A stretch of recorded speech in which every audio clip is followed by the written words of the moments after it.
បាទសួស្តីបងប្អូនអរគ្នាថ្ងៃនេះយើងមករៀនពីការប្រើប្រាស់ Frame to Frame នៅក្នុង Flow Music វីដេអូដែលធ្វើពី Frame to Frame វាមានលក្ខណៈបែបម៉េចឥឡូវយើងមកមើលទាំងអស់គ្នា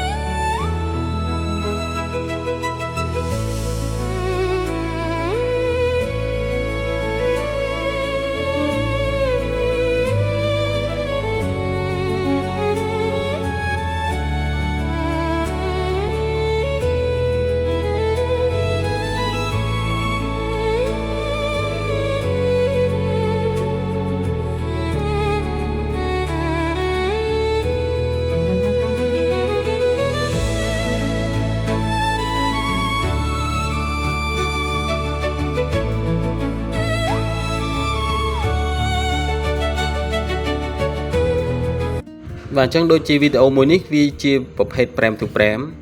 ដោយដំបូងនេះវាជារូបភាពសមុទ្រទេបន្ទាប់មកវាបានធ្វើការផ្លាស់ប្ដូរភ្លាមៗនៅក្នុងប្លង់ហ្នឹងទៅជារូបមួយប្លង់ទៀតអាហ្នឹងហើយគេហៅថាប្រភេទ Frame to Frame បាទអញ្ចឹងដើម្បីធ្វើ Frame to Frame អ្នកគ្នាត្រូវចូលមកសរសេរប្រមសិនសម្រាប់ការសរសេរប្រមគឺយើងធ្វើនៅក្នុង ChatGPT អញ្ចឹងអ្នកគ្នាត្រូវតែ upload នៅរូបភាពពីFrame 1និងFrame 2ចូលដើម្បីឲ្យ ChatGPT ធ្វើការវិភាគអញ្ចឹងអ្នកគ្នាធ្វើការ upload មក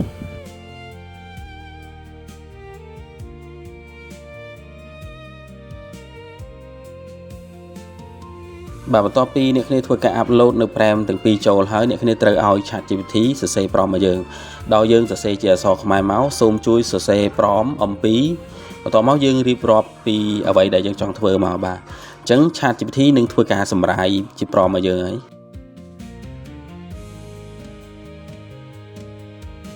បាទបន្ទាប់ពីបានប្រមហើយអ្នកគ្នាធ្វើការ copy មកបាទ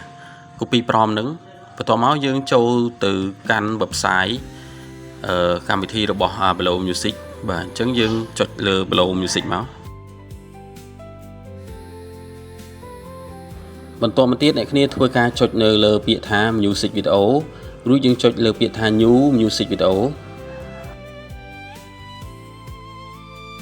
បាទអញ្ចឹងមកដល់ត្រង់ចំណុចនេះអ្នកគ្នាត្រូវធ្វើការ upload នៅរូបភាព Frame របស់យើងចូលអញ្ចឹងយើង upload នៅ Frame ទី1ចូលមកបាទយើង upload ទៅតាមលំដាប់លំដោយអញ្ចឹងករណីដែលអ្នកគ្នាធ្វើការ upload អត់មានលំដាប់លំដោយ Frame ទី1ទី2ទេពេលដែលធ្វើការ generate មកវាអត់បានដូចចិត្តយើងទេបាទអញ្ចឹងយើង upload យ៉ាងម៉េចឲ្យទៅតាមលំដាប់លំដោយមកបាទ Frame ណាដែលយើងចង់ចេញមុនគេហើយ Frame ណាដែលយើងចង់ឲ្យវាចេញនៅខាងក្រោយបន្តមកទៀតអ្នកគ្នាធ្វើការផាសប្រមដែលយើងបានបង្កើតនៅក្នុង ChatGPT រួចអ្នកគ្នាធ្វើការចុះបន្ទាត់អ្នកគ្នាទៅសេជា setting វាមកបាទទីមួយយើងដាក់ថា 3.1 fast ក្បៀសមួយមក16.9 អានឹងទម្រង់ផ្ដេកទម្រង់វិឈរយើងត្រូវដាក់ 9.16 វិញបាទបន្ទាប់មកទៀតយើងក្បៀសមកយើងដាក់ថា10វិនាទីក្បៀសមួយទៀត 1080p បាទអញ្ចឹងយើងសេ setting តែប៉ុណ្្នឹងមកគឺយើងអាចធ្វើការចុច generate បានហើយ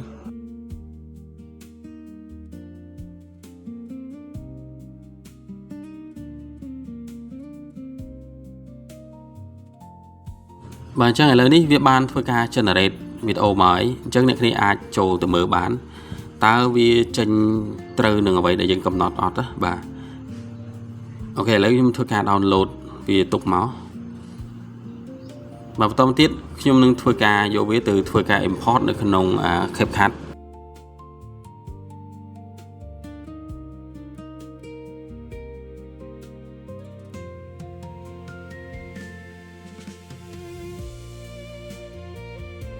អូខេឥឡូវយើងចូលទៅធ្វើការចាក់វីដេអូនឹងមើល